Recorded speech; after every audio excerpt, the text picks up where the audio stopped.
Como en la temporada pasada, te ofrecemos una manera muy sencilla de apoyar el contenido que realizamos en este podcast, y es a través de volverte uno de nuestros colaboradores a través de Patreon. Que digo yo que ya que colaboras con el cine español, pues colabora con el podcast de Esto También es Política. Claro, sí, es muy sencillo. Tú solamente te metes en patreon.com/esto también es política y ahí puedes donar pues el dinero que quieras. O sea, todo lo que dispongas no lo quieres dar, bienvenido es. Un eurillo, bienvenido es. Desde €1 en adelante, todo lo que quieras. Te metes en la página, analizas nuestros objetivos, nuestras recompensas, pues ya te lo piensas. Pero piénsatelo para bien, o sea, la consecuencia final es que por favor ayúdanos. Patreon.com/esto también es política. Entra ahí, lo miras, te lo piensas y nos dejas tu pequeño donativo para que podamos seguir creciendo con el podcast.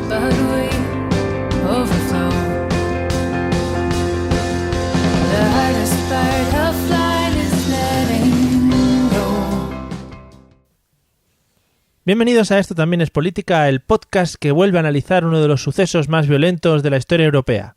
Mi nombre es Mario Girón. Y el mío Miguel Rodríguez, y hoy trataremos uno de los temas más terribles de nuestra historia reciente, las guerras de Yugoslavia. Acompáñanos, que empezamos.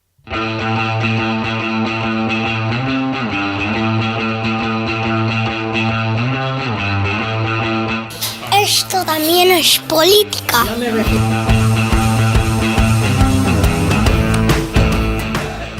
Hola amigos y amigas de la política, y demás seres que nos estén sintonizando o que les esté llegando estas ondas de audio por cualquiera de los métodos posibles, ya sea por el aire, por wifi, yo que sé, que las hayas cogido de repente en tu coche porque vas persiguiendo a alguien con la antena de la policía pinchada y de repente hemos entrado nosotros, pues bueno, pues oye, suerte que has tenido, que vas a poder culturizarte y vas a poder conocer todo lo que te vamos a contar al respecto en el episodio de hoy.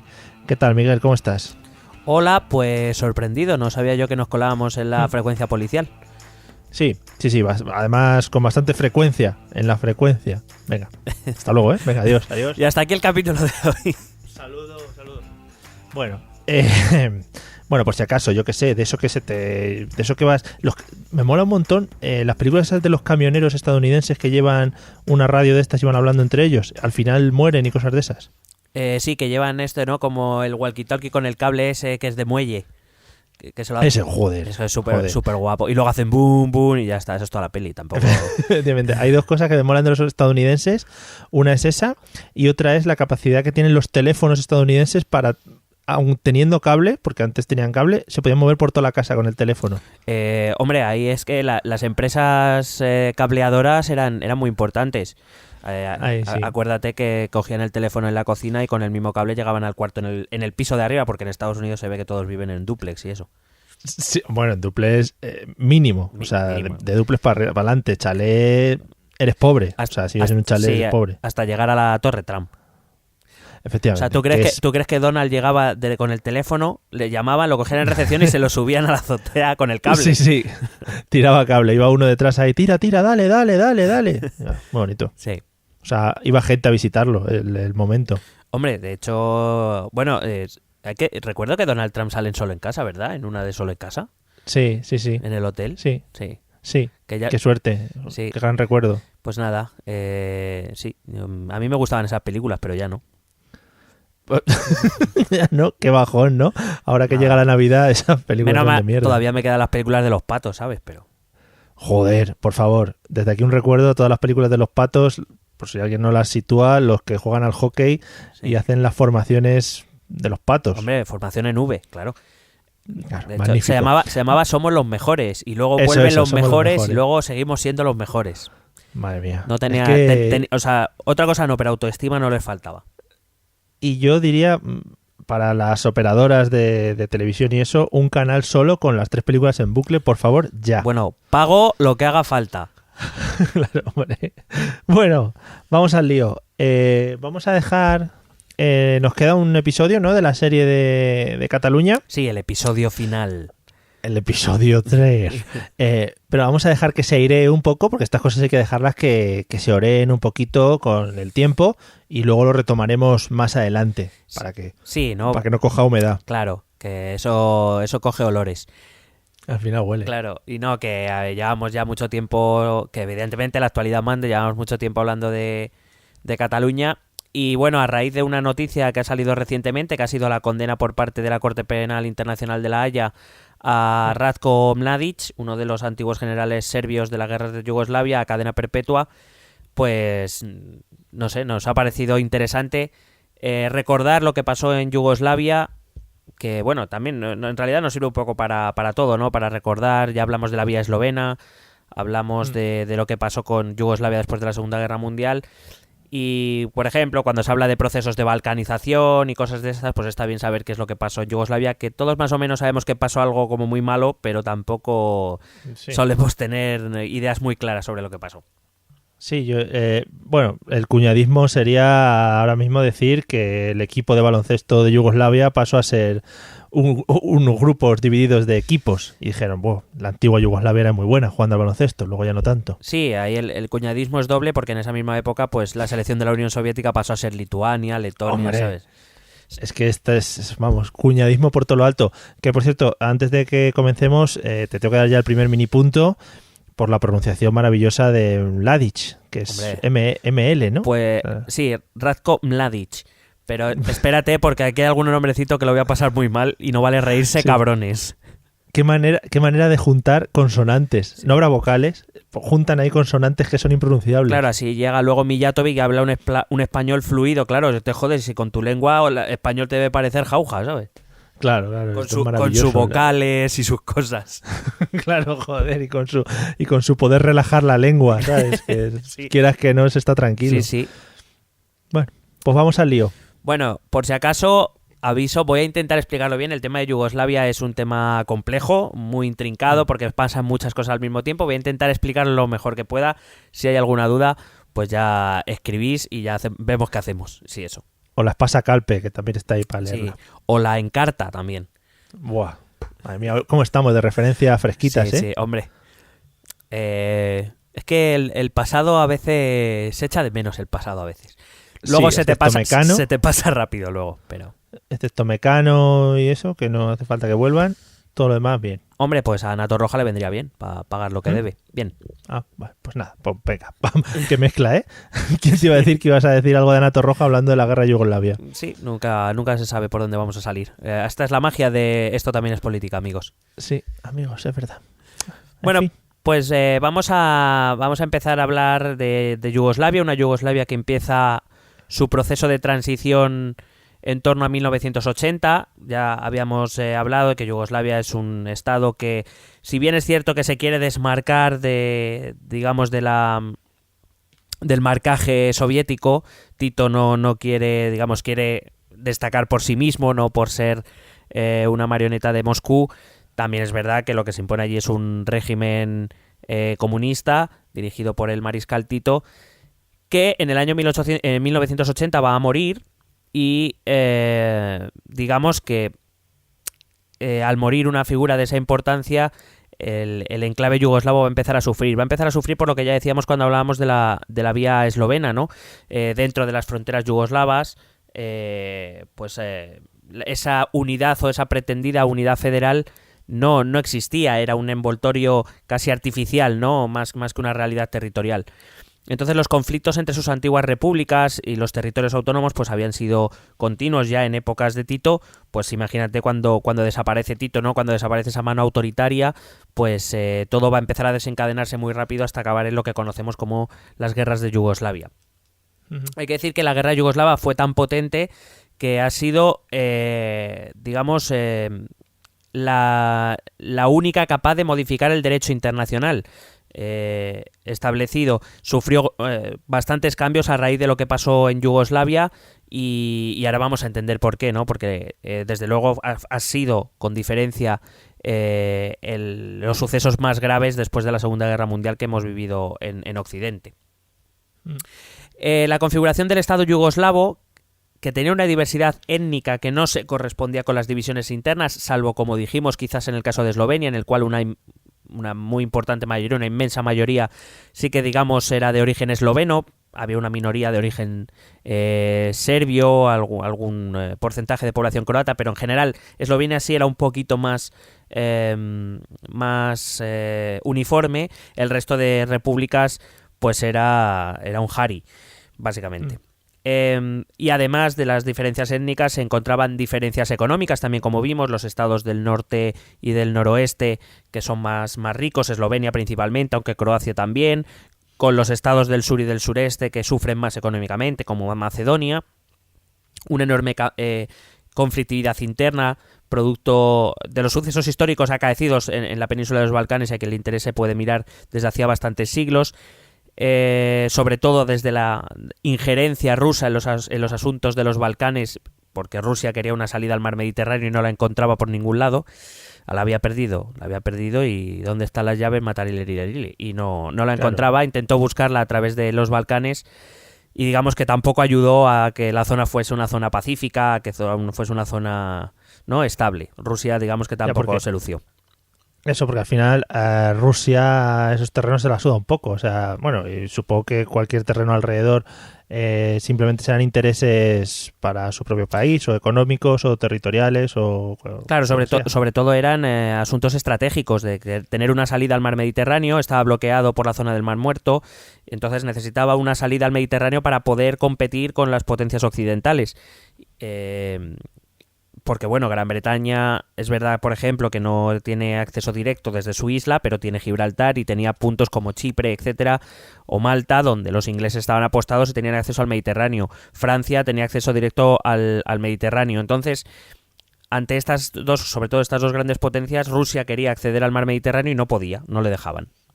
Uh-huh. Y por último, una unidad política que, te vuelvo a repetir, era una norma irreal, que no se basaba además en normas democráticas, que quizás esas... Sobre todo una de las grandes diferencias cuando hablábamos de la vía eslovena, ¿no? Eslovenia tomó una vía cuando se encontró con un gobierno que no era democrático, sino que básicamente el poder en Yugoslavia estaba dividido en tres partes, o sobre tres columnas, que eran Tito, la Liga Comunista, que dirigía Tito, y el ejército, que controlaba Tito, básicamente. Muy bien. Entonces, por Titito y por el Tito Supremo. Claro, entonces con estos ingredientes estaba claro que Yugoslavia era un escenario perfecto para, en cuanto saltara una chispa, se iba a armar la de Dios es Cristo, ahí como desgraciadamente se armó. Una cosita antes de que sigas. Es que tengo una idea en la cabeza y me gustaría plasmarla en este momento. Por favor, te invito a ello. Estás hablando del poder que aunaba Tito. Quizá es que no me cabe en la cabeza este tipo de regímenes. Es decir, cómo una persona, viendo históricamente cosas que han pasado con otros mandatarios, cómo puede plantearse llevar a su país desde él mismo, es decir, siendo él la única autoridad. Cómo este tipo de gente, no sé si conoces perfiles psicológicos de estas personas o lo que sea, ¿cómo puede ser que esta gente se plantee y diga, joder, yo creo que lo mejor para mi país o lo mejor para el estado en el que estoy mandando es que yo sea la única cabeza y yo sea el que tenga todo el poder y yo sea el que haga todo este tipo de cosas? Y esa era la idea que yo quería plasmar, que no llego a entender, quizá porque conozco otra serie de formas de mandar o de dirigir un estado y creo que existen formas mejores que las que se plantean en estos casos. O quizá porque no eres un megalómano, también. Pues... También, vale, o sea que también problemas psicológicos, ¿no? Sí, mira, algún día para alguna cápsula podríamos traer a un amigo mío que se llama Adrián Sosa, es un psicólogo que la verdad le gusta estos temas y nos podría explicar un poco más, pero vamos, por lo que yo sé, evidentemente... ya no es una cuestión de trastornos o no trastornos. No sé quién me decía una vez que si a todos nos mirasen bien, pues salíamos todos... que parecíamos que necesitamos un loquero, básicamente. Bueno, que todos tenemos lo nuestro. Pero me refiero, es una cuestión, yo creo, también de crear un círculo de poder en el cual, evidentemente, en este caso Tito era el centro, y un círculo de poder que alimenta esa idea. Es decir, un círculo de poder en el cual esas élites, evidentemente, disfrutan de una posición privilegiada, de privilegios de económicos, políticos, sociales, que no quieren perder. Entonces, saben que mientras Tito está a la cabeza, ellos tienen segura su posición. Y Tito, pues es una persona que está rodeada de un círculo que le dice constantemente que él es el único que puede conducir a Yugoslavia digamos, a ser el Estado que todo el mundo quiere, un Estado exitoso, etcétera. Realmente yo sí creo que siempre hay un componente de que realmente llegan a creerse que su persona es la elegida para llevar a cabo algún tipo de tarea. Alguno lo hará en nombre de Dios y otros lo hará en nombre de su patria. Bueno, esto ya cada uno, los motivos serán diferentes, pero tiene que ver un poco con eso, ¿no? Como sobre todo tiene que ver cuando los líderes empiezan a aislarse de sí mismos, o sea, del mundo que pretenden gobernar y que pretenden liderar. En cualquier caso, esto es solo una idea así que está en mi cabeza y que seguro que alguien podrá rebatir o incluso completar o rebatir también con más argumentos que los míos. Efectivamente, era simplemente, pues eso, que lo tenía en la cabeza y digo, voy a decirlo ahora, hombre. Muy bien, oye, muy bien, me ha encantado. Vale, pues nada, seguimos. Bueno, evidentemente la decadencia de la Unión Soviética introdujo anhelos en estas repúblicas, sobre todo Eslovenia y Croacia principalmente, que se veían además abocadas a permanecer bajo dominio serbio. Estaban viviendo dentro de un Estado federal, sí, pero en el que Serbia estaba tomando un papel cada vez más preponderante tras la muerte de Tito y digamos que estas repúblicas pues no veían el futuro como muy halagüeño. En los años 80 nos encontramos una etapa de crisis económica, como siempre las crisis económicas siempre traen cambios muy radicales, hablábamos de ella cuando hablábamos de la vía eslovena, y es en esta época cuando se intenta abrir paso, sobre todo estas dos repúblicas, Croacia y Eslovenia, a una economía de mercado. Se inician negociaciones, por ejemplo, con el FMI en 1987 y por otro lado ese proceso se pretende llevar a cabo ese proceso de descentralización política, pero sin dotar al Estado de verdaderos mecanismos democráticos. Es lo que ya hablábamos cuando estuvimos tocando el tema de la vía eslovena, ¿no? Que pretenden un modelo confederal donde las repúblicas puedan tener mayor poder de decisión en sus territorios, etcétera. Pero que evidentemente esto es algo que Serbia no va a ver con buenos ojos. De hecho, en 1989 el Parlamento serbio aprobó una reforma constitucional por la que suprimió el Estatuto de Autonomía de las dos provincias dependientes de Serbia, que os recuerdo que eran Kosovo, que era una provincia de mayoría albanesa, y Voivodina, que era de mayoría húngara. Esto también lo contábamos en la cápsula. Y este hecho supone una ruptura en la aritmética de las votaciones en las instituciones yugoslavas. En las instituciones yugoslavas el poder federal lo ostentaba un órgano colegiado de 8 miembros, uno por cada territorio de la Federación Yugoslava, que eran Bosnia y Herzegovina, Croacia, Macedonia, Montenegro, Serbia, Kosovo, Voivodina y Eslovenia. Claro, cuando Serbia decide eliminar la autonomía de Kosovo y de Voivodina, esos dos votos pasan automáticamente a Serbia. Es decir, Serbia se convierte, digamos, en quien va a repartir el bacalao dentro de la Federación Yugoslava. Evidentemente esto no sentó muy bien en Kosovo, como podemos comprender. A finales de 1989 se produjeron manifestaciones en Kosovo que acabaron con enfrentamientos de la población albanesa con las minorías serbias. Eslovenia y Croacia, si te acuerdas lo hablaba cuando hablábamos de Eslovenia, se negaron a participar en la represión policial, se negaron a enviar policías allí a reprimir las manifestaciones, digamos que dejando a entender que el futuro de ambos territorios no estaba, por lo menos no con el de Serbia. A mediados de 1990, el nuevo presidente serbio, Slobodan Milosevic, disolvió el Parlamento de Kosovo, suprimió los derechos de los albaneses, y como respuesta, en Kosovo aparecerá un movimiento de resistencia que va a boicotear las instituciones políticas serbias y va a empezar a crear como una estructura estatal paralela, clandestina, pero paralela, con un presidente también clandestino que se va a llamar Ibrahim Rugova. Y digo este nombre porque va a ser un personaje en el futuro, según vayamos contando lo que pasó en Yugoslavia. Lo que se agudizó fue el enfrentamiento entre dos modelos de organización estatal.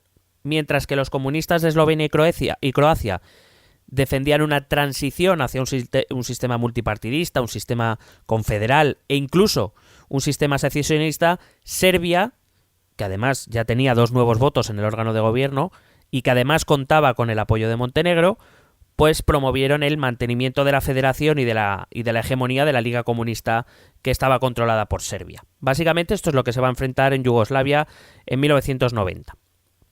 De hecho, fue ese año cuando se celebra el último congreso del partido, cuando la delegación eslovena, al encontrarse que no tiene apoyo para su sistema descentralizado, pues se retira de la Liga Comunista y deja prácticamente todo el poder a Serbia.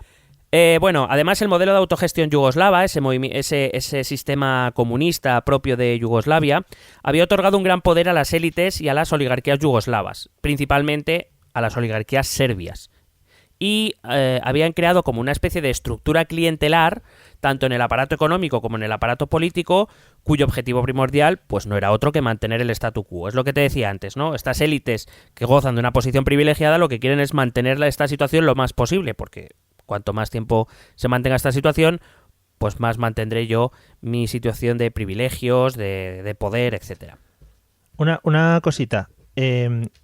Según lo que estás contando, al final la división o, por ejemplo, los dos tipos de gobierno que se plantearon, o los que se enfrentaron entre sí, digamos que estaban motivados más que nada por pocas personas. Es decir, que pocas personas como que motivaron ese enfrentamiento, o hubo bloques de gente también apoyando o un poco levantando pues la guerra o empezando la confrontación, cosas de ese estilo.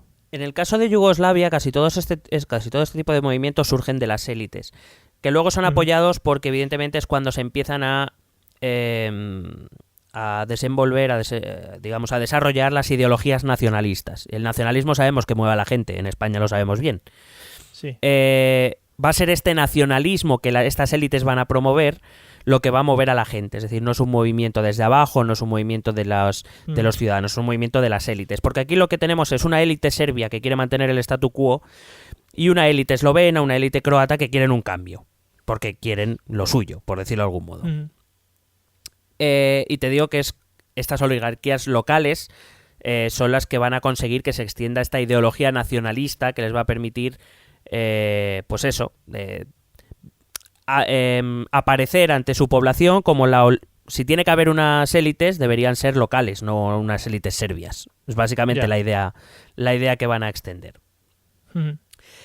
A lo largo de 1990 se celebraron elecciones en las repúblicas con un significativo triunfo de las opciones nacionalistas en los distintos territorios. Por ejemplo, y esta es una de las múltiples guerras que vamos a ver, es la de Bosnia y Herzegovina. La división étnica es muy evidente en Bosnia y Herzegovina, donde los partidos más votados fueron tres. Un partido pro-bosnio, la población bosnia, la población de origen bosnio es musulmana. Un partido pro-serbio y un partido pro-croata. Recuerdo que los bosnios o bosniacos son musulmanes, que los serbios o serbobosnios, si hablamos de Bosnia y Herzegovina, son ortodoxos y que los croatas son católicos. Vamos, que si se pillaba el censo, sabías más o menos a quién iba a votar cada uno. Sí, el voto es muy étnico. Se calculaba, según vi, que más o menos casi la mitad de la población era Bosnia, un tercio era Serbia y lo que quedaba, que era un 15% en torno a eso, era croata. Más o menos esa era la división étnica. Y sí, digamos que el voto estaba marcado por la etnia y por el nacionalismo que cada grupo étnico tenía. Todos estos procesos de identificación nacional llevaron a Eslovenia, como bien sabemos ya, a justificar su independencia apoyándose en su homogeneidad étnica, pero también acaba explicando la agresión territorial de Milosevic. Milosevic sigue el mismo criterio que va a seguir Hitler en la Alemania nazi cuando ataca Polonia. Muy bien. Yo creo que es un ejemplo a seguir al final para todos. Pues por desgracia sí. Me refiero, Hitler cuando ataca Polonia o cuando invade los Sudetes en Checoslovaquia, él se ampara en el hecho de que él dice que todo aquel que hable alemán es alemán y que por tanto su deber es defender sus derechos y, si es necesario, anexionar sus territorios, sus municipios al Estado alemán. Por eso invade los Sudetes o por eso ataca Polonia. Milosevic va a hacer exactamente lo mismo. Él dice que quiere construir una gran Serbia que reúna a todos los serbios y como deseaba incorporar todos los territorios de las distintas repúblicas, cuya mayoría fue la Serbia, pues decidió atacar a esas repúblicas para conseguir ese gran proyecto, esa gran Serbia que soñaba. Es decir, la idea original un poco es la misma. Dentro de alguna de estas repúblicas o de estas autonomías que formaban Yugoslavia, ¿existe alguna que destaque por recursos económicos o por, yo qué sé, petróleo o cualquier cosa de estas que al final llama la atención sobre las demás? Bueno, va a ser Bosnia y Herzegovina por algo que voy a contar luego, pero per se no es una zona especialmente... Bueno, ahora, por ejemplo, la zona que está de moda ahora mismo es Croacia, pero es por el turismo, quiero decir, no porque tenga unos recursos propios muy grandes. Yugoslavia, eso sí, es un terreno, o la antigua Yugoslavia es un territorio geoestratégico muy importante, es el paso que lleva hacia Turquía, ¿no? Hacia Asia, y siempre ha sido un territorio muy disputado, pero no especialmente rico per se, sino más bien un territorio disputado por interés geoestratégico. Vale. Bueno, el 25 de junio de 1991, Eslovenia y Croacia declararon su independencia, planteando a la comunidad internacional un desafío a ese principio que tanto nos suena últimamente en España, que es el principio de integridad territorial. Un principio que no es de ahora, que parece que se ha inventado ahora el principio de integridad territorial, y que sin embargo es un principio que se gestiona desde el final de la Segunda Guerra Mundial. Precisamente este principio de integridad territorial lo que pretende es evitar cosas como la que hizo Hitler en territorio checoslovaco, en territorio polaco. Es decir, ningún Estado tiene derecho a intervenir en los asuntos, mucho menos invadir territorialmente, es decir, poner en peligro la integridad territorial de un Estado, salvo que sea por cuestiones de defensa. En ningún caso puede atacar para, digamos, modificar esa integridad territorial. Y eso es un principio que sale de la Segunda Guerra Mundial, aunque parece que muchos lo han descubierto ahora. No me acuerdo si lo comentamos en la cápsula, pero entonces Rusia con el tema de Ucrania... Claro, por eso la Unión Europea no reconoce los referéndums que han ocurrido en el este del país, y por tanto, a efectos, digamos, de políticos, para la Unión Europea esos territorios siguen siendo Ucrania, igual que ocurre con Crimea. Pero otra cosa es las declaraciones políticas y otra la realpolitik, que se llama, ¿no?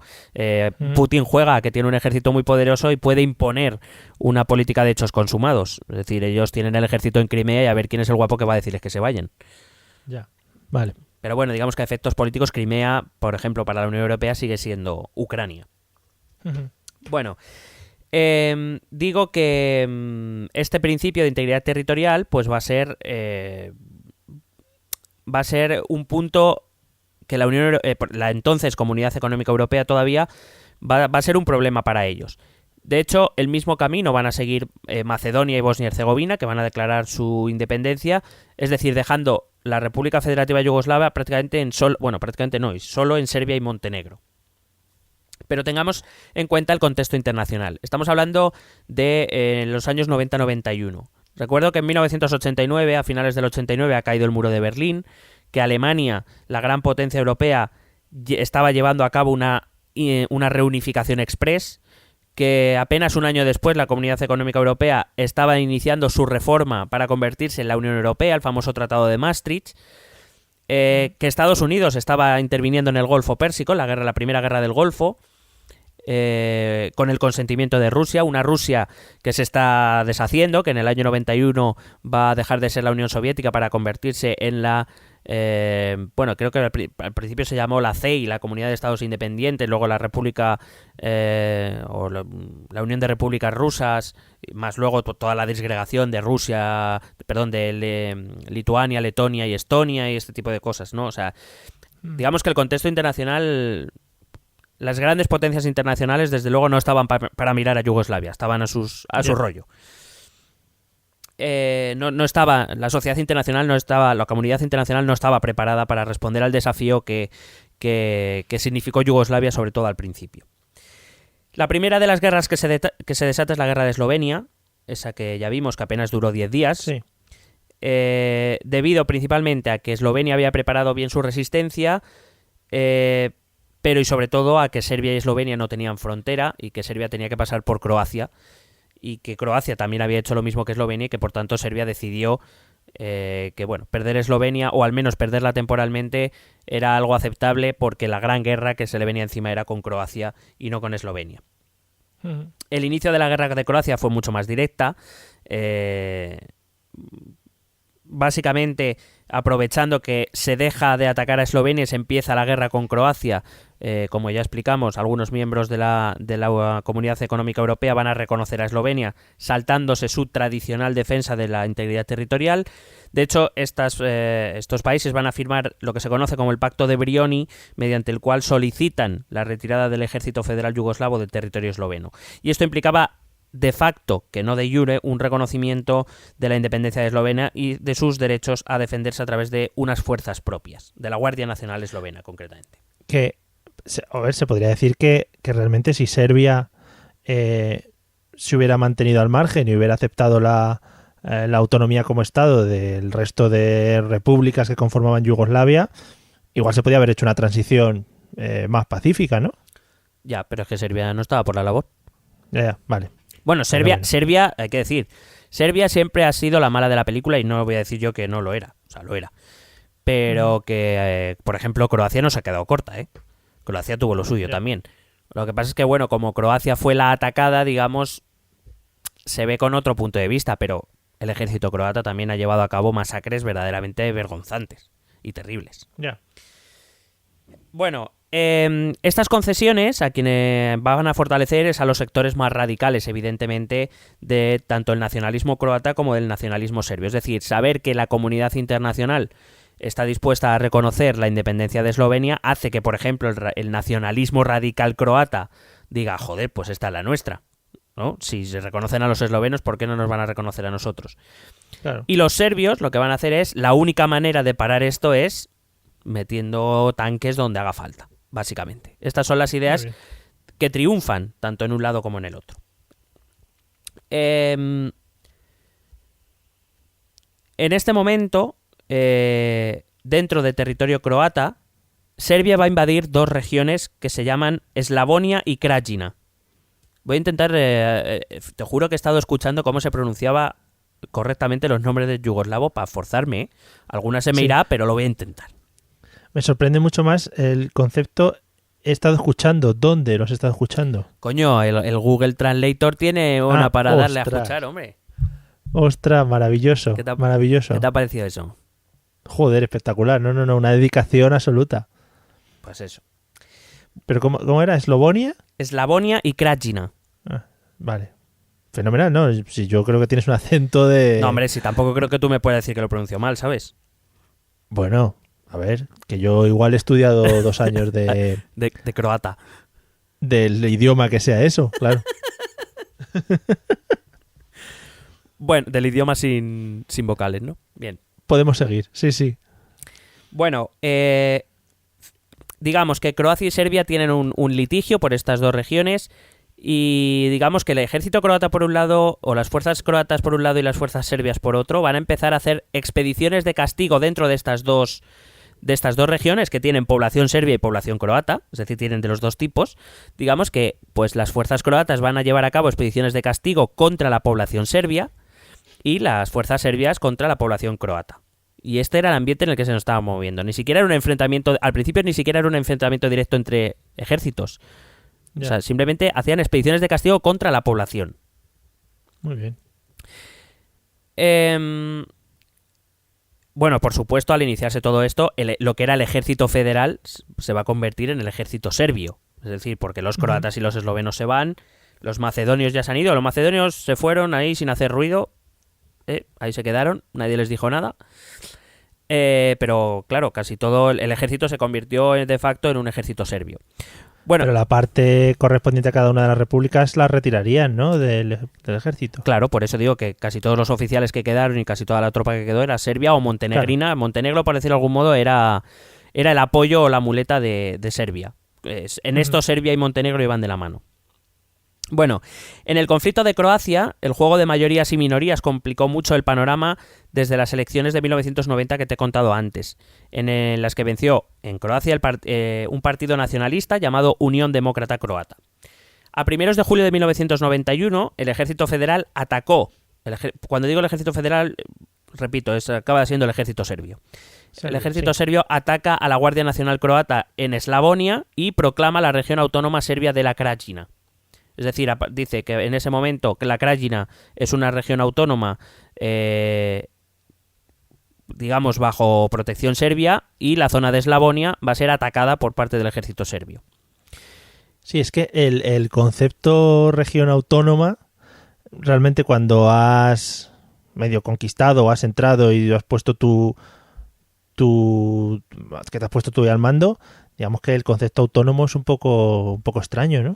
Bueno, quieren crear estaba en territorio de Croacia, o sea, me refiero, no es que se lo anexione, sino que lo que pretende es establecer dentro de territorio croata, pues protectorados, digamos, es como atacar al enemigo desde dentro, ¿no? Ya tengo una provincia dentro de tu territorio, con la que evidentemente tienes que tener una serie de miramientos, que es tu población al fin y al cabo, con lo cual no puedes hacer lo que te venga en gana, etcétera, etcétera. Bueno, por supuesto, en agosto acaba estallando la guerra con las ofensivas serbias. En octubre Serbia bombardea Dubrovnik.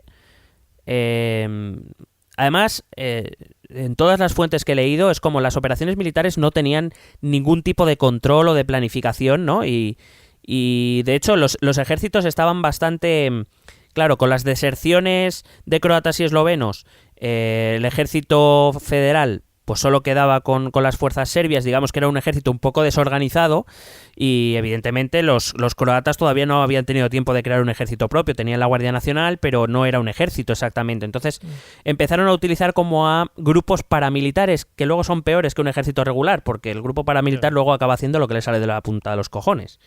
Sí, sí. Básicamente. Entonces empiezan a utilizar los dos, tanto el bando croata como el bando serbio, empiezan a utilizar esas células paramilitares que son muy violentas, y digamos que estas células actuaron de brazos ejecutores de esos discursos nacionalistas que se daban en aquella época, que eran muy encendidos, por supuesto, para defender a la patria, en caso de Serbia, para defender el legado de Tito y todo esto, y de los croatas, pues que querían, contra la opresión serbia, etcétera, ¿no? Discursos muy encendidos que tuvieron su culmen en varias operaciones por parte de uno y otro ejército, operaciones de limpieza étnica.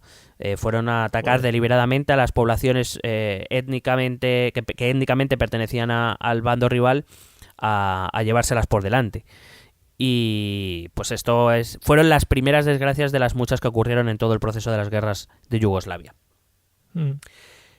La Comunidad Económica Europea entonces organizó unas conferencias de paz en La Haya, que estaba presidida por un diplomático británico, Lord Carrington.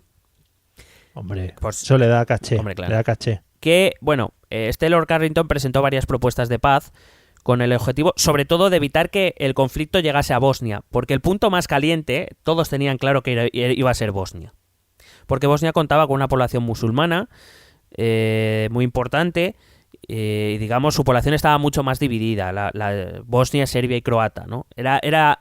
Digamos, ya se sabía que el punto culmen era Bosnia, y que intentar evitar que el conflicto llegara a Bosnia era quizá lo más relevante.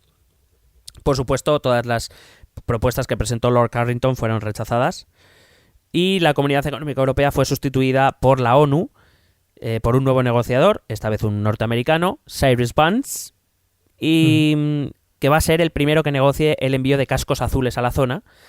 Un tema muy controvertido, porque no era solo la decisión de enviar cascos azules, sino era ¿y dónde los pones? ¿Qué bando de los dos va a aceptar en su territorio fuerzas internacionales? Una cosita, ¿por qué dices que por supuesto fueron rechazadas las propuestas? Porque en ese momento a nadie le interesaba llegar nadie le interesaba. Las posiciones dominantes en uno y otro lado eran las radicales, eran las que querían los máximos. Por parte de Croacia una independencia completa, y por parte de Serbia una recuperación del Estado federativo que controlaba. Y cualquier opción intermedia, para las opciones que lideraban tanto uno como otro país en ese momento no eran aceptables, porque para ellos era como rendirse, poco menos. Y al final entrar ahí, gastarse pasta de los países europeos, y no creo que estuviesen muy rimbombantes, como comentabas antes. No, sí, el problema sobre todo era que, bueno, muy bien, enviamos a cascos azules, ¿y dónde los ponemos? ¿Y a quién? ¿Y a quién defendemos y a quién no? Era complicado, salvo que quisieras meter a los cascos azules para hacer la guerra contra todo el mundo. Tampoco era el plan. Ya. Por ejemplo, Croacia quería que se instalaran los cascos azules tanto en Eslavonia como en Krajina, defendiendo sus fronteras, porque recuerdo que estaban dentro de Croacia, y Serbia, por ejemplo, lo que quería es que, bueno, que estuvieran en Eslavonia y en Krajina, pero en la frontera de estas dos regiones con Croacia, para, digamos, ratificar las conquistas serbias. Uh-huh. Y claro, pues es como, volvemos a lo mismo, ¿no? Aquí cada uno busca lo suyo y no le interesa cualquier punto intermedio. Yeah. En medio de todo esto, mientras está ocurriendo ya la guerra de Croacia, Alemania decide unilateralmente reconocer la independencia de Eslovenia y de Croacia. Básicamente el contexto son dos. Sobre todo una sí que hable de la independencia de Eslovenia, que era que Alemania o que Eslovenia tenía gran parte de su deuda con Alemania, y a Alemania quizá le interesaba incorporar a Eslovenia al bloque capitalista lo antes posible. Pero Alemania también se decide a esto porque ellos acaban de reunificarse con un estado que antes estaba en la órbita soviética y que quizás se encuentra un poco más sensible con el tema. Quieren, digamos, pues eso, la occidentalización de estas zonas. El problema está en que esta independencia a la postre va a ser un gran problema. Ese reconocimiento unilateral que va a empujar al reconocimiento comunitario en enero de 1992... pues al final acabó siendo un problema dentro de las guerras de Yugoslavia, ¿no? Fue una decisión bastante poco meditada y consultada con los socios europeos que trajo problemas incluso dentro de la misma Yugoslavia. De hecho, entre otras cosas, porque Alemania decidió reconocer unilateralmente las independencias de Eslovenia y de Croacia sin imponer ninguna garantía legal a los derechos de las minorías, es decir, no se molestó en procurar la protección de las minorías serbias dentro de estos dos países. Uh-huh. Con lo cual, entre que unos se tomaron venganza con la población serbia y que los serbios dijeron que eso no podía ocurrir, digamos que esa independencia no solo no ayudó, sino que diría que encendió un poquito más los ánimos. Porque claro, si tú eres Croacia, estás en guerra con Serbia y te reconoce la independencia, entiendes que tienes las manos libres para defender tu territorio de cualquier manera. Quizá ese fue el gran error de Alemania en esta declaración, en este reconocimiento unilateral. Claro, al final siempre quedaban grupitos de habitantes que no pertenecían a la raza étnica, digamos, predominante en la región concreta. Claro, y entonces, pues eso, volvemos a lo mismo, estos nacionalismos que entienden que su deber es defender a estas poblaciones, que son sus poblaciones, aunque estén en otro territorio, pues acaban llevando a lo que acaban llevando. Y en medio de todo esto, las tres fuerzas hegemónicas en Bosnia, que te he dicho, bosnios, serbios y croatas, decidieron repartirse las instituciones y, digamos, crear como tres administraciones distintas, una para cada etnia. Es decir, los bosnios tenían su propia administración, sus propios funcionarios e incluso sus propias empresas. Pero lo mismo tenían los serbios y lo mismo tenían los croatas. De tal manera que lo que hacían era solo relacionarse entre ellos, creando una especie de grupos en guetos, no localmente, sino me refiero, las únicas relaciones que tenían los serbios eran con serbios, las únicas relaciones de los bosnios eran con bosnios y las únicas relaciones de los croatas eran con croatas. Con lo cual, esto todo dentro de un territorio es un caldo de cultivo bastante difícil de gestionar. Claro. Entre febrero y marzo de 1991 se celebró un referéndum que el líder serbio Radovan Karadzic, que también nos sonará de ser un hijo de puta,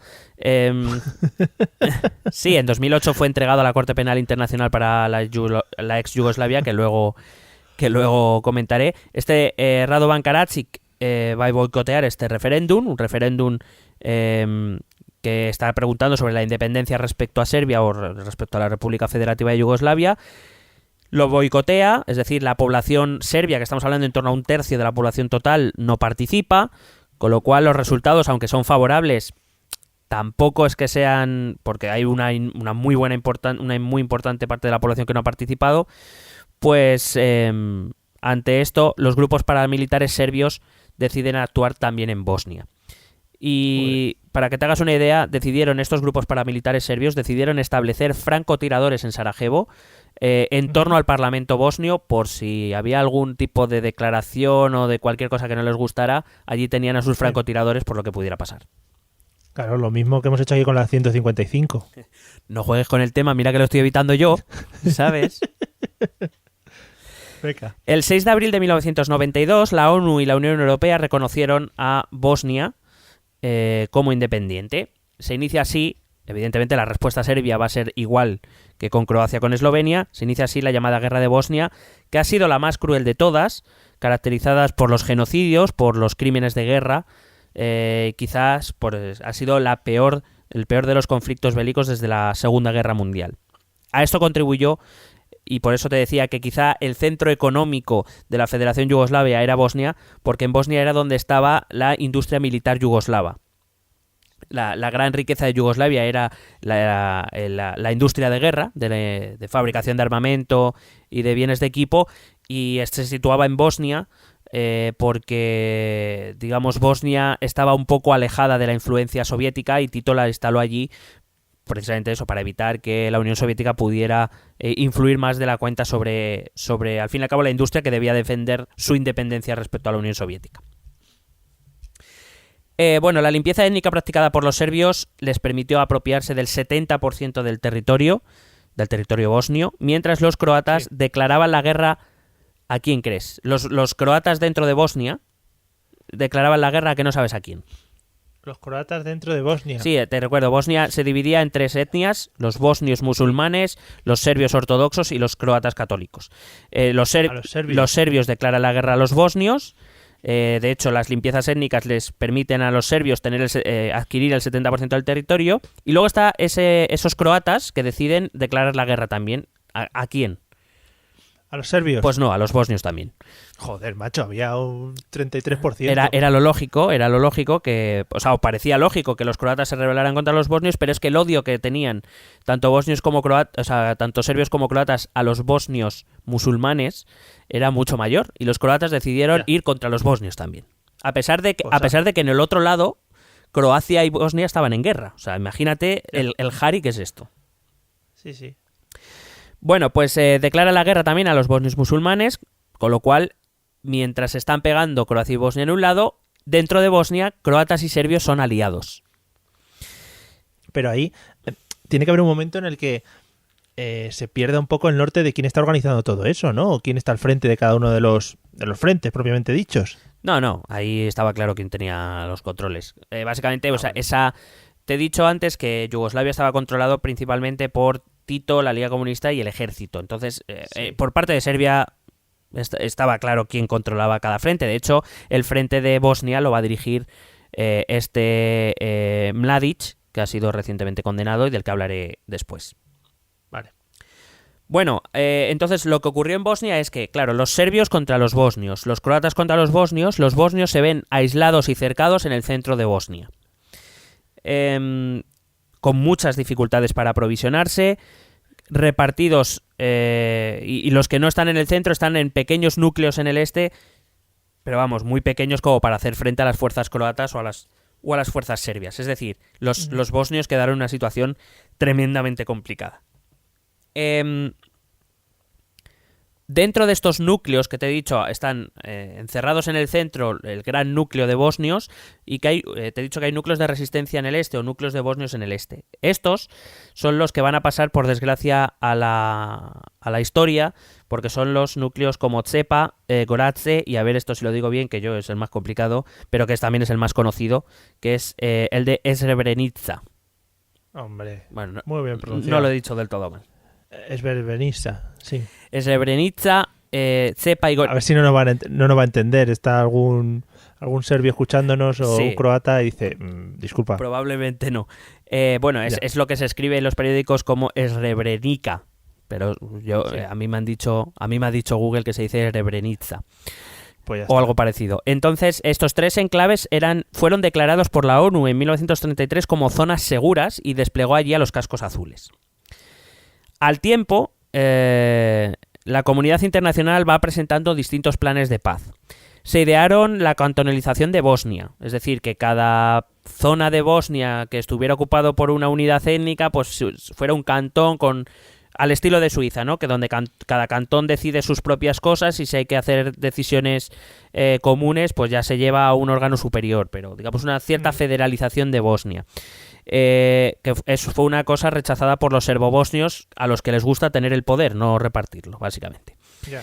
Se presentó como la aceptación de las conquistas serbias para poder pacificar la zona, que Serbia renunciara a las armas, cosa que evidentemente rechazaron los bosnios porque decían que qué cojones era eso. Que si encima que les estaban matando tenían que aceptar también que lo que Serbia había estado haciendo estaba guay. Yeah. Y el último, que van a ser los acuerdos de Washington, va a presentar una especie de federación bosnio-croata, una especie de, pues eso, de territorio federal, que aceptaron negociar tanto bosnios como croatas. Pero no los serbios. Vaya. Mientras se está negociando esta especie de salida de federación bosnio-croata, el ejército serbio va a bombardear Sarajevo. Y de hecho el peor de ellos va a ser concretamente un día de mercado en Sarajevo. Va a bombardear sobre el mercado, matando 68 personas y dejando más de 200 heridos en el bombardeo. Uh-huh. Para que veáis que estaba todo guay. Sí. Fue este hecho el que llamó poderosamente la atención de la opinión pública internacional. De hecho, bueno, yo tenía 11 años y, por ejemplo, cosas como lo de Sarajevo sí que me acuerdo, los bombardeos de Sarajevo. Sí. No recuerdo mucho más, porque eso, tenía 11 años y por aquel entonces el mundo me la pelaba. Básicamente. Y te la pelabas también. O sea, era... Con 11 años yo no sé. Yo creo que tampoco, fíjate. Ahora que me ha venido a la mente... No me debía quedar mucho, pero no creo yo que por esa época estaba yo ya como los monos, creo. Ya te digo, era simplemente por insertar, haber insertado el verbo. Ya, pero entiende que yo tengo que defender mi honor. Sí, no, por supuesto. Como un caballero castellano que eres. Sí, sí. Bueno, como digo, fue la opinión internacional cuando vio las imágenes del bombardeo de Sarajevo y esto, digamos que se volvió un poco más sensible. Recuerdo que Sarajevo es donde estaban los francotiradores de las fuerzas serbias situadas ahí alrededor de la ciudad. Y así es como, digamos, se inicia esa simpatía internacional por Bosnia. Y ante la sensibilidad despertada va a aparecer un nuevo organismo internacional, la OTAN, que va a decidir intervenir con ataques aéreos sobre posiciones serbias. A estas alturas del conflicto, Estados Unidos, que ya había terminado el conflicto iraquí, decidió intervenir activamente. Hasta ese momento lo había hecho solo de manera secundaria y a través de la ONU. Estados Unidos va a decidirse intervenir más activamente con la OTAN y como Estado. Enviaron emisarios especiales con funciones políticas, se organizaron vuelos de ayuda humanitaria para la población bosnia, se fortaleció la Guardia Nacional Croata con armamento, con instrucción, la CIA colaboró un poquillo también por ahí con ellos. Y en 1995 fue cuando el curso de esta guerra cambia definitivamente. Croacia pudo por fin, ante esta ayuda estadounidense, va a poder pasar a la ofensiva en Eslavonia y Krajina, que seguían en guerra. O sea, he pasado a hablar de Bosnia, pero volvemos otra vez al territorio croata. Sí. Y el ejército serbio, claro, contra Croacia se puede defender y puede plantear la guerra. Contra Estados Unidos ya es más complicado. Ya, a ver. Serbia, por tanto, se va a centrar en atacar las llamadas zonas seguras, es de los que te he hablado antes, esos enclaves musulmanes del este, es decir, principalmente Srebrenica. En julio es cuando va a llevar a cabo esa sangrienta toma de dos de esos núcleos, de Tsepa y de Srebrenica, que fue un gran impacto emocional para la opinión pública internacional y fue un hecho de gran desprestigio para la ONU. La típica frase de la ONU ¿para qué sirve? Principalmente viene de aquí. Se suponía que era una zona segura protegida por los cascos azules de la ONU y allí se llevó a cabo uno de los más terribles episodios casi te diría, de la historia de la humanidad. Uh-huh.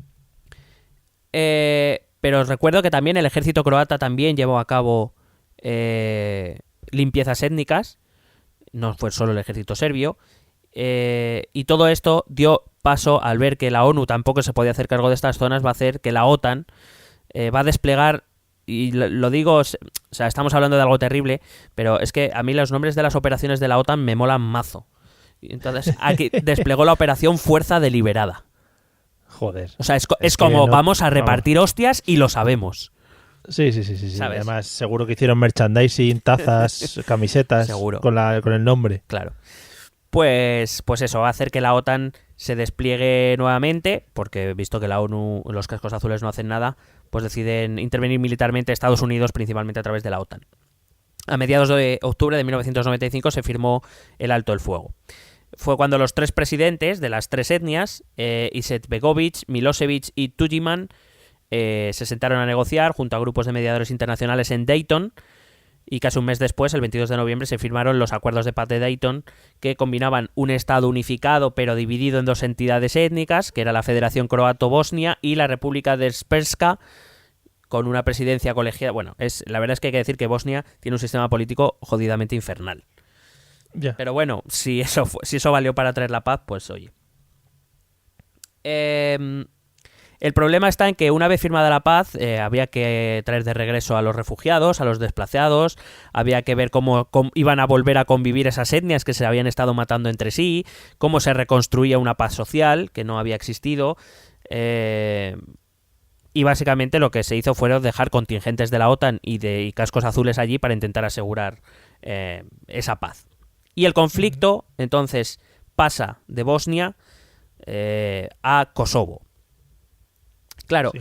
Kosovo fue una región olvidada en estos acuerdos de Dayton, que recuerdo que es el origen de todo este castillo de naipes. Es decir, todo empieza con Kosovo cuando deciden eliminar la autonomía de Kosovo. Cuando Serbia decide autonomar... Claro, entonces es como, o sea, a nosotros... O sea, todo este pollo se ha montado porque a nosotros nos han quitado injustamente nuestra autonomía. Y resulta que acordáis una paz en la cual Eslovenia es independiente, Croacia es independiente, Bosnia es independiente y habéis llegado a un acuerdo con los serbios, etcétera, etcétera. ¿Y nosotros qué? Claro. Con lo cual... Es que yo, por ejemplo, lo que decías antes, yo sí que recuerdo que a nivel social, o por lo menos aquí en España, de lo que pueda recordar yo siendo tan pequeño, sí que se tenía como cierto aprecio hacia Bosnia, ¿no? Como que eran los pobrecitos y tal, Hombre, supongo que... Es que con la población autóctona, la verdad es que, bueno, cuando ahora explique brevemente lo que pasó en Srebrenica, lo vas a entender. Es que es muy, muy jodido de aceptar eso. Ya. Bueno, en cualquier caso, lo que digo es que Kosovo dice, bueno, ¿y de lo mío qué hay? Como se queda fuera de... Su tema se queda fuera de los acuerdos de paz, ese presidente Rugova, del que te había hablado antes, que llevaba a cabo una política pactista, de diálogo, quería conseguir por lo menos recuperar su autonomía de una manera pactista y dialogada, queda claro que no va a funcionar por ese tema, y entonces apartan a Rugova y se hace cargo de las reivindicaciones políticas, lo que se conoce como, y te podrás hacer una idea de cuál va a ser su planteamiento, aparece el Ejército de Liberación de Kosovo. Hombre, pues seguramente iban a las casas y comentaban el asunto, ¿no? Hacían tertulias. Y decían, sí, hacían mareas. Mientras Rugova, aunque pretendía, aunque solo fuera recuperar la autonomía, este Ejército de Liberación de Kosovo lo que va a pretender desde el principio va a ser la autonomía respecto a Serbia, va a empezar a llevar a cabo acciones terroristas en Serbia, va a llegar a controlar el 40% del territorio y va a empezar a atacar a la población serbia. Directamente. Se inicia una nueva acción diplomática de países occidentales. Hay que decir que hubo un cierto coqueteo con este Ejército de Liberación. Se les caían algunas armas a algunos países occidentales que las cogían ellos casualmente y estas cosas. La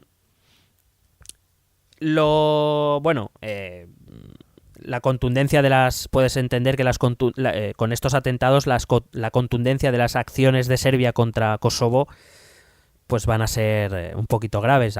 Empiezan a aparecer fosas comunes, te puedes hacer una idea. Serbia, digamos, que no... En este caso entiende que es agredida y que por tanto tiene el derecho a hacer lo que hizo. Yo creo que nadie tiene el derecho a hacer eso, pero bueno. No, bueno, claro. Pero ¿y el contexto internacional no estaba como más pendiente de las cosas que hiciese Serbia en esos momentos? Por el simple hecho de lo que ya había pasado hasta entonces. Sí, pero como Serbia había firmado los acuerdos de paz y parecía que los estaba implementando de una manera ciertamente pacífica, pues lo que pasa es que, bueno, volvemos a lo mismo, ¿no? En Serbia volvió a tomar las riendas esa ala más radical en el que, mira, ni contexto internacional ni pollas. Hay que meter tanques como sea y la verdad es pues eso, se llevaron a cabo verdaderos crímenes de guerra, ¿no? El 30 de enero de 1999 la OTAN decidió introducir en Kosovo una fuerza de interposición, otra vez la OTAN, que de hecho fue una de las acciones bastante contestadas, ¿no? El hecho de que, claro, yo te lo cuento así y dices, joder, pues casi mejor que entre la OTAN ahí otra vez. Sin embargo, en la época, esta acción de la OTAN fue muy criticada. Y ahora te digo por qué. Vale. Se intentaron acuerdos de paz en Francia, en París, a las afueras de París, un acuerdo que fue rechazado por Serbia.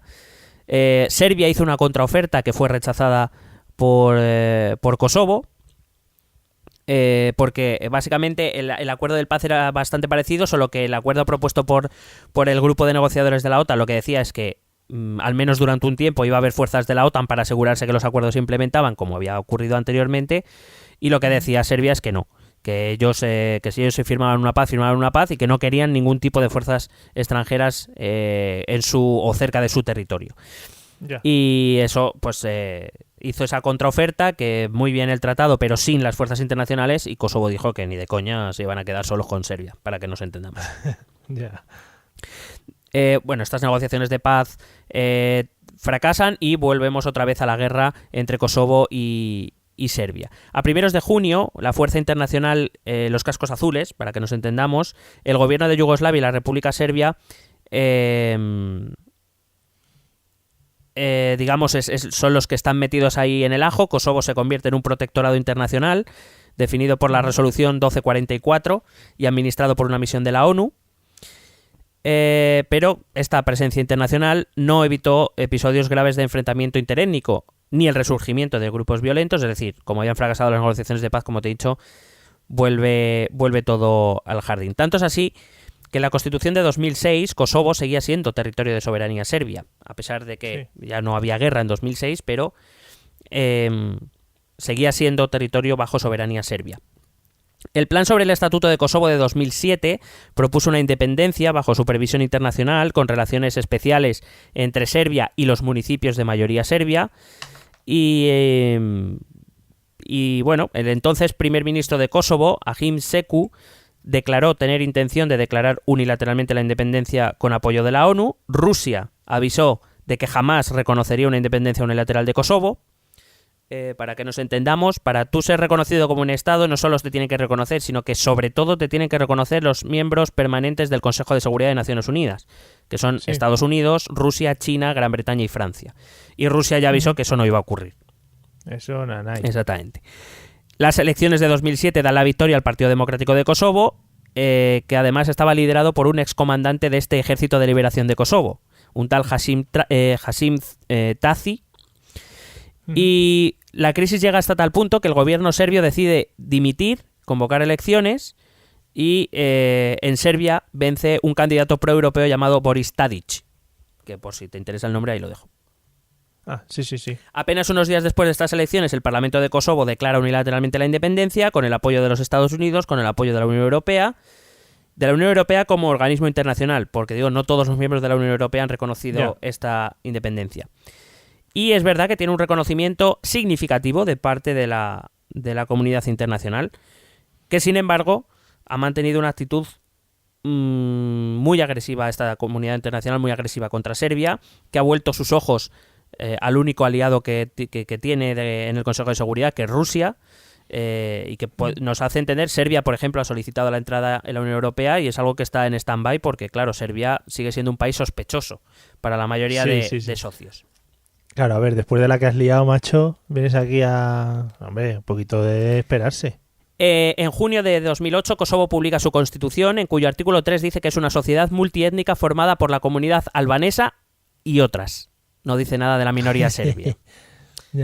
Serbia anunció que no reconocería el nuevo Estado, decidió presentar una solicitud de opinión consultiva a la Corte Internacional de Justicia, porque, claro, hablaba de la integridad territorial. Y digamos que la Corte Penal Internacional dio un poco un giro a esa tradicional jurisprudencia, diciendo que lo que había hecho Kosovo no iba en contra del derecho internacional, que es un poco lo que cuando hablaba de la vía kosovar, Puigdemont, por ejemplo, se refería un poco a esto. Solo que, claro, hay una diferencia, y es que Kosovo y Serbia vivían en una guerra constante prácticamente. Claro. Y claro, aquí pues eso, ahí lo dejo. Vale. Hay que decir que las tensiones han continuado. En 2013 Serbia y Kosovo llegaron a un acuerdo para intentar normalizar relaciones institucionales sin que eso significara que Serbia reconociera la independencia de Kosovo, pero sí para por lo menos mantener algún tipo de relación. Al fin y al cabo son países vecinos o son territorios vecinos, hay población serbia en la zona de Kosovo, etcétera. O sea, había que buscar algún punto, ¿no?, de encuentro. El problema está en que desde 2013 se ha hecho más bien poco. Y, de hecho, en enero de este año, en Bruselas, los líderes serbio y kosovar acudieron, la Unión Europea les convocó porque, había una tensión bastante importante que amenazaba con volver a la guerra. No fue una noticia que destacara mucho, pero fue así. No. Todo viene porque Serbia quiso enviar un tren de pasajeros a una localidad en el norte de Kosovo, de mayoría serbia, y en ese tren pues lo que tenía era una inscripción o una especie de publicidad puesta en el tren en 20 idiomas que decía Kosovo es Serbia. Muy bonito, muy pacifista. Kosovo desplegó a su policía en la zona a la que iba el tren, a lo que Serbia reaccionó diciendo que los kosovares querían una guerra y los kosovares decían que los serbios lo que querían era provocar para acabar en una guerra, básicamente. Mamá, que mira, que me está provocando. Claro, entonces... Es como el autobús ese de los niños tienen pene y las niñas tienen vagina. Sí. Que también se lió. Sí. Los querían sacar a pasear con un mensaje que no gustaba. Claro. Hombre, quizá no es tan igual, pero va por esa línea. Vale, el contexto igual no es el mismo. Pero bueno, eso es lo de menos, que no nos quiten una buena historia. Total. Sí. Serbia, por ejemplo, tiene un problema con la comunidad internacional. Serbia ha exigido la detención y extradición de varios ex líderes del Ejército de Liberación de Kosovo, pero que en Kosovo son héroes. Entonces, pero Belgrado los considera criminales de guerra. Y estamos en un ten con ten así como muy, muy extraño. Y repito que estamos en el año 2017. Han pasado casi 30 años de aquello. Y sigue habiendo muchas tensiones en la zona, sobre todo entre Serbia y Kosovo. Entre los estados que no han reconocido a Kosovo se encuentran Bosnia y Herzegovina, España, Argentina, Bolivia, Brasil, China, Eslovaquia, Grecia, Israel, India, Irán, México, Rumanía, Uruguay o Venezuela. Hay varios más, pero bueno, estos son los más significativos. A partir de 1993 se creó el Tribunal Penal Internacional para la ex Yugoslavia para...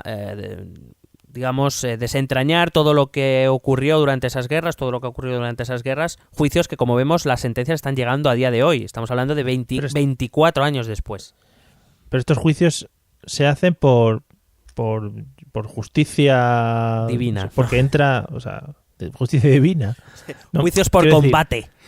Sí, quiero decir, la Unión Europea entra porque sí. Porque no, la Unión Europea no, el tribunal el Tribunal Penal Internacional para la ex Yugoslavia es un cuerpo de la ONU que está establecido respecto a una resolución, la 827 del Consejo de Seguridad, es decir, con el apoyo de Rusia, China, Estados Unidos, Gran Bretaña y Francia, más todos los miembros no permanentes de ese momento.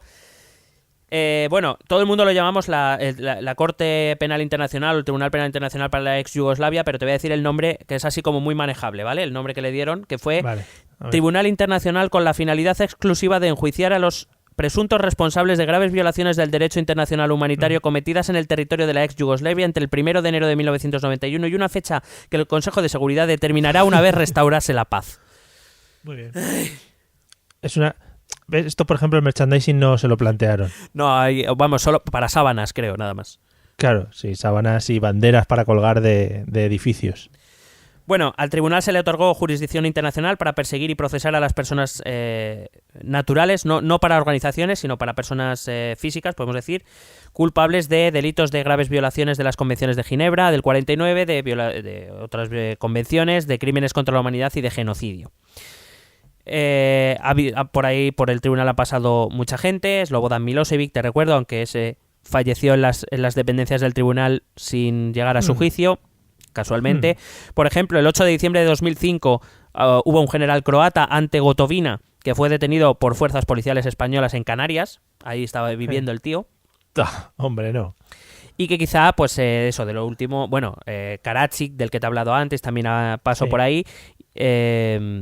Y el último, que ha sido Ratko Mladic, que ha sido acusado, vamos, ha sido condenado a cadena perpetua. Pero te voy a contar ya para acabar, eso sí, qué es lo que pasó en Srebrenica, que es por lo que se le ha condenado principalmente a Mladic, y que me parece un episodio que, igual que muchos otros, no deberíamos olvidar. Y el problema, o por lo menos yo he tenido muchas, me ha ocurrido en otros casos, no puedes olvidar lo que no conoces. Entonces aquí estamos nosotros para darlo a conocer. Ahí estamos. Claro que sí. Bueno, la masacre de Srebrenica es probablemente ese capítulo más oscuro, ¿no?, de la Europa de posguerra. Fue en el verano de 1995, cuando después de casi 3 años de asedio, el general serbo-bosnio Ratko Mladic ordena el ataque final contra 40.000 civiles musulmanes de la ciudad de Srebrenica, ese punto que estaba en el este del país, de los cuales la mitad eran refugiados de los alrededores en esta zona declarada protegida por la ONU. El baño de sangre ocurrió en apenas 5 días, miles de hombres fueron ejecutados, sepultados en fosas colectivas, otros tanto, se conoce de casos, muchos fueron enterrados vivos, hombres y mujeres mutilados, luego acribillados, niños asesinados frente a sus madres.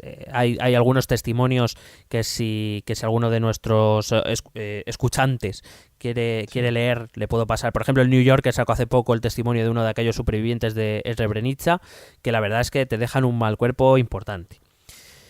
Por ejemplo, dentro de esos testimonios se cuenta la historia de un anciano que fue obligado, o sea, no es por morbo, ¿vale? Es para que entendamos la gravedad de lo que ocurrió.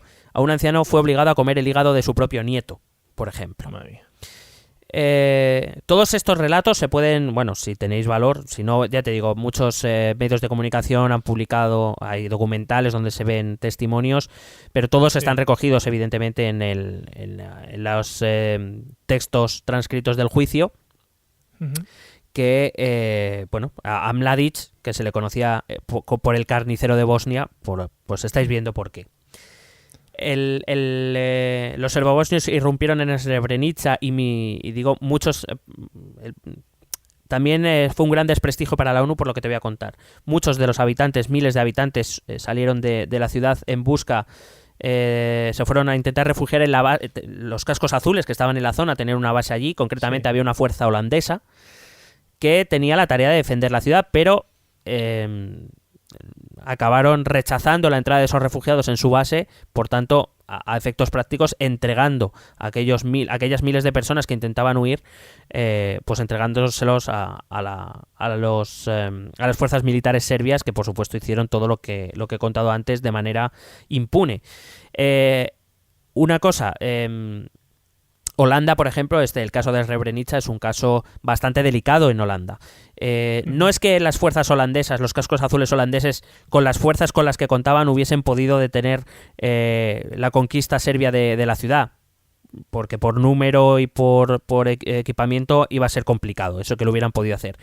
Lo que se le critica a las fuerzas holandesas es que, digamos, no dijeron nada en el momento.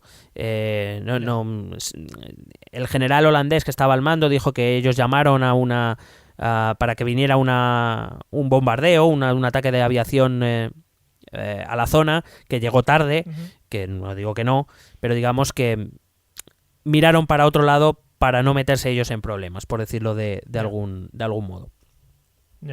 De hecho, no reaccionaron, cuentan los testimonios que las fuerzas holandesas no reaccionaron cuando los militares serbios comenzaron a separar a los hombres de las mujeres y niños. De hecho, ellos separaron a todos los varones de entre 12 y 77 años, creo recordar, que fueron a los que decidieron que iban a matar.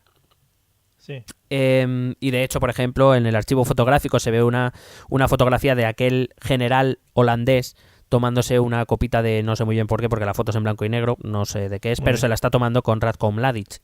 O sea, para que te hagas una idea, estamos hablando de unos 8.000 varones pasados por las armas, mientras que mujeres y niños fueron deportados. De aquellos 8.000, a día de hoy, solo será reconocido la identidad de unos 6.200. Es decir, a día de hoy quedan unos 1.800 que todavía no han sido reconocidos. Hay un cementerio en la zona de las afueras de Srebrenica donde están estos 6.200 enterrados, justo debajo de donde estaba la posición de los cascos azules, pero hay 1.200 que todavía están sin identificar porque las condiciones en las que se les encontró están mutilados o no. Sí. Es muy difícil, está siendo muy difícil identificarlos. Estamos hablando, repito, de 22 años después de aquello, hay 1.200 cadáveres que están todavía sin reconocer. O sea, que ha tenido poca posibilidad de defensa el señor Mladic ¿no? No, y de hecho, si veis algunas imágenes del juicio, se han publicado las últimas, ¿no? Cuando escucha la sentencia y tal, se le ve como tranquilo, ¿eh? No pienses tú que está atormentado o algo, ¿no? Él se le ve tranquilo, como si él estuviera orgulloso. De hecho, él proclamó que ellos habían liberado Srebrenica después de hacer lo que hicieron. O sea que, para que te hagas una idea de lo que se vivió en aquella zona, no sé, te puedo contar varios testimonios. Los hombres, se encontraron muchos cadáveres en los bosques alrededor de Srebrenica, es una zona boscosa. Claro, al ver que no podían entrar en la base de los cascos azules, decidieron intentar huir a través de los bosques, y allí, pues digamos que los militares serbios, prácticamente para ellos era un juego de caza. Claro. Y has dicho que todo esto en 5 días. Sí, muy rápido, muy rápido, en 5 días. Ellos tomaron Srebrenica y llevaron esto a cabo muy rápido. Estamos hablando de fosas comunes de 2.000 cuerpos, por ejemplo. Es una bestialidad. Sí, una exageración. Mira, en el juicio llamaron a declarar a un soldado serbio de bajo rango y este dijo que los escuadrones de ejecución disparaban hasta que los dedos les dolían. O sea, les obligaban a disparar hasta que no podían disparar porque los dedos se le quedaban agarrotados de apretar el gatillo.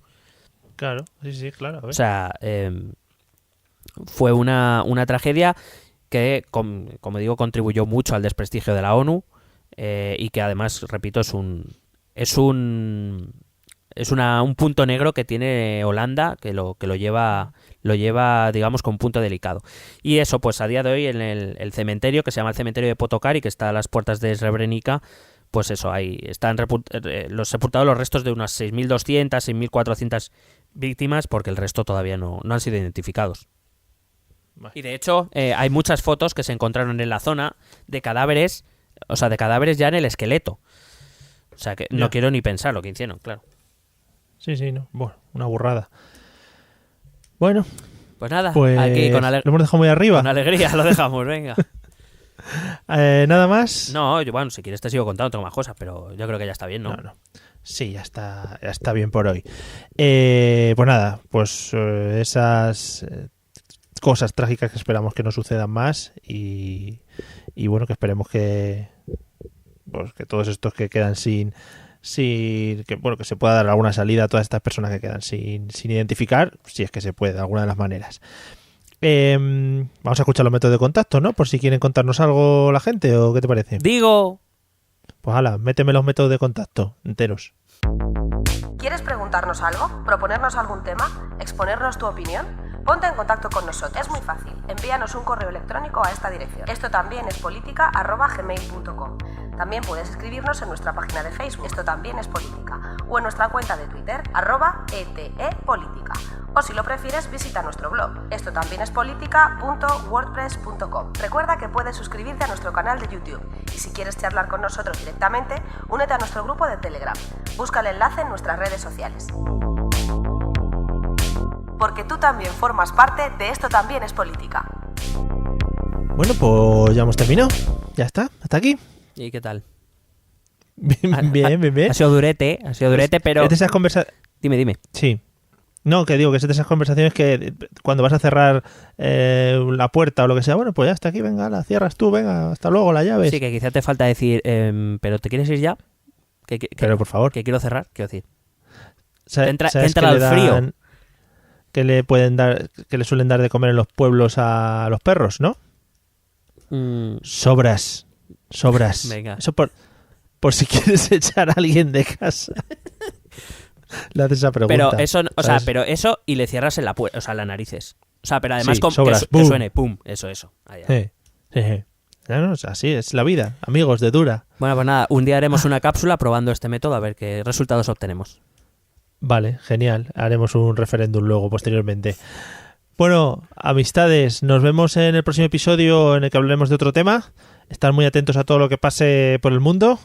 Sobre todo a ver si vuelve nuestro amigo Puigdemont. Yo iría a recogerle al aeropuerto. ¿Si te apuntas? Sí, hombre, cuando tú me digas que... Bueno, igual viene en coche, porque ha dicho que para irse se fue en 3 coches o 4. Bueno, sí, una película. Sí, es como paranoid, pero bueno. Es como... ¿Quién fue? Carrillo, ¿no? Que se puso peluca. Sí, Carrillo que se puso peluca para entrar en España y justo pararon a tomar algo. Enfrente de un camión hay una foto que el camión ponía Mudanzas Carrillo o Muebles Carrillo, algo así, que es como muy bien. No había otro sitio para parar, bueno, pues ahí está. Y otro, el Boadella, ¿no? También escapó de España vestido de la cárcel, escapó vestido de mujer. Sí, pues sí, así somos nosotros. Está siguiendo los mismos estándares. Yo me imagino que se disfrazó de Pikachu. Me gustaría que fuese así. Qué bonito. Oye, ¿qué te iba a decir? Que si no vuelve Puigdemont, el viernes lo mismo podemos ir a Extremera a ver cómo sale Junqueras y compañía. Lo mismo, no sé sí. La decisión que tomará el juez Llarena, pero oye, lo mismo... Vale, sí, montamos ahí un picnic. Venga, y ya pues hacemos un directo. Que sea de tipo de merienda-cena. Sí, claro, con medias noches y eso. Vale, pues nada, un piqui, merienda-cena y todos salimos de ahí satisfechos. Muy rico. Amigos, el que se quiera apuntar, pues fletaremos un bus de Alsa para ir hasta allí. Nos vemos en el próximo episodio. Venga, hasta luego. Besete.